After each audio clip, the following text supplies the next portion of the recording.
Hey, it's Justin with Seaboard Marine here on the Moonlight. We're going to wrap up a few things here, put the exhaust on, put on the propellers, test fire the engines, get the instrumentation mounted, and get this thing ready for sea trial.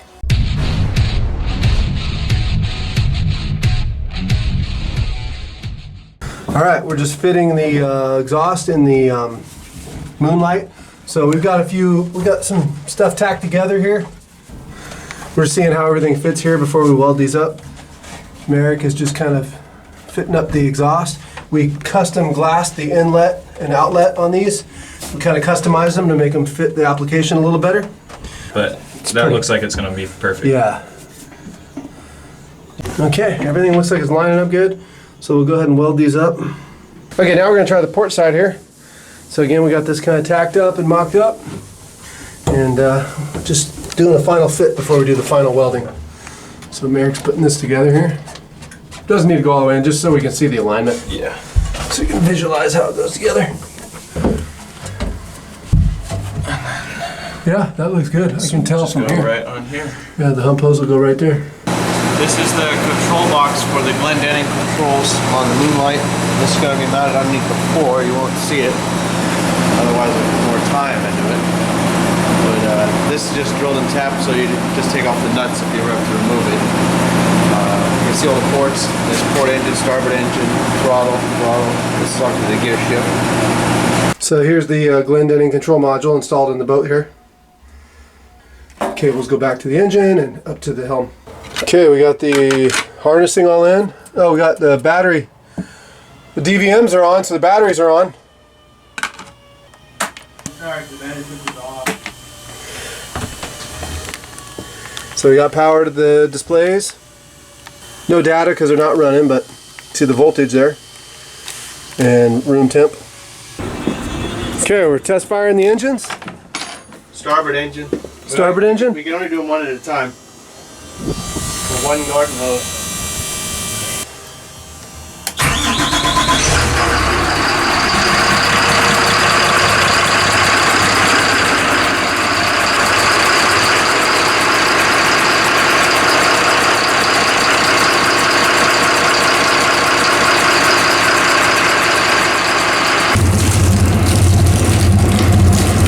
Tell me when you're ready.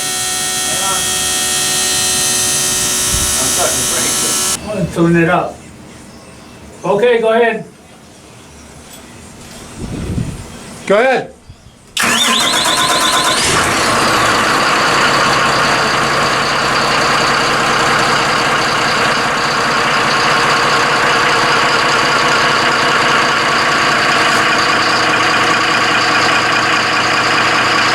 Okay, that's one of the final steps for the Moonlight is the exhaust wraps. This is what they look like before you put them on.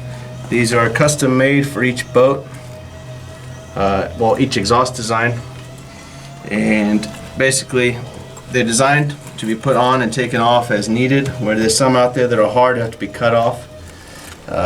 So this is it before it's on. Once it's on, you just see how good the fit is. Then it's got these springs here. You just connect the springs to the little tabs, and then it is on until you feel like taking it off, or if there's an exhaust problem. So you just pull the springs, flip them over, just like that. You keep going all the way around. And we like these wraps a lot better than the fiberglass lagging.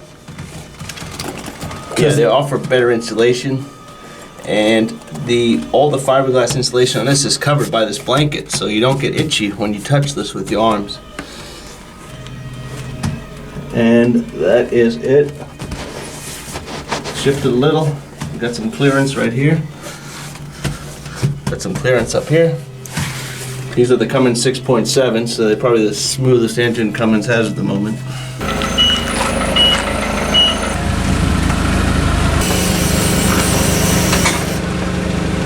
So we're going to do sea trial with the generator on the deck. That way if there's any issues we can have access to the engines here, because as you can see it's with the generator in there it's pretty tight and hard to get in to do anything.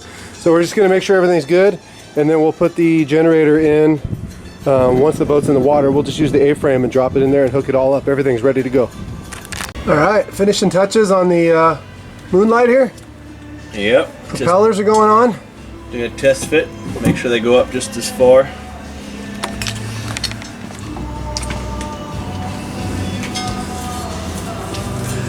So we marked them, take them back off. Just make sure it's not key locked. Now we're gonna see if it goes up equally as far with the key. If it doesn't, then the key is binding and it has to come back off. If it does, then we're in good shape. There we go. Looks like it went all the way up. Just based on the rector seal here. Yeah, it did. Okay. Sometimes you can even poke something in there, an Allen wrench or something, and see if the key moves a little bit. Yeah, but we gotta nip it up with the nut. Let all the grease squash out and then torque it down. Put a bit of rector seal in here.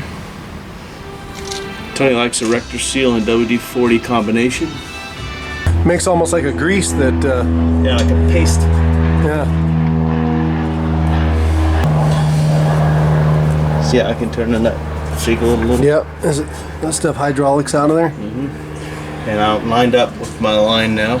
Okay, so we're gonna nip up the nut now just to compress the taper, to kind of squeeze out some of that combination of rector seal and WD-40. We're gonna put a nice block between the hull and the blade.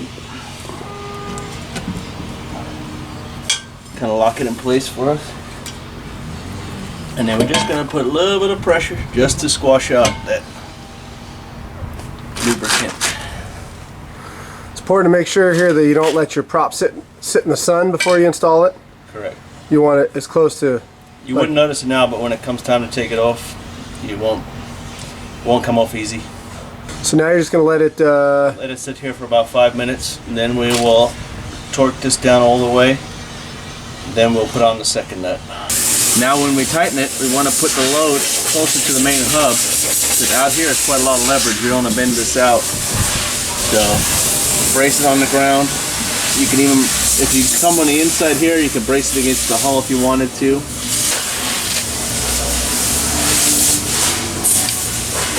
Like so. this is after you let it sit for a while. Yep.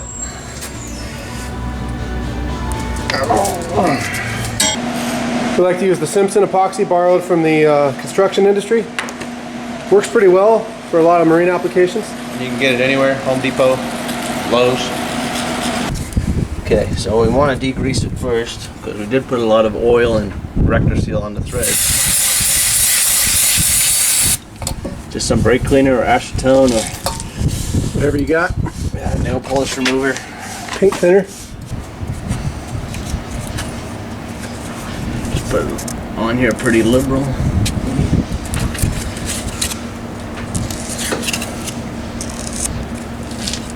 About 20. Then the nut has an inside which has got kind of a machined surface on it. Just goes toward the other nut.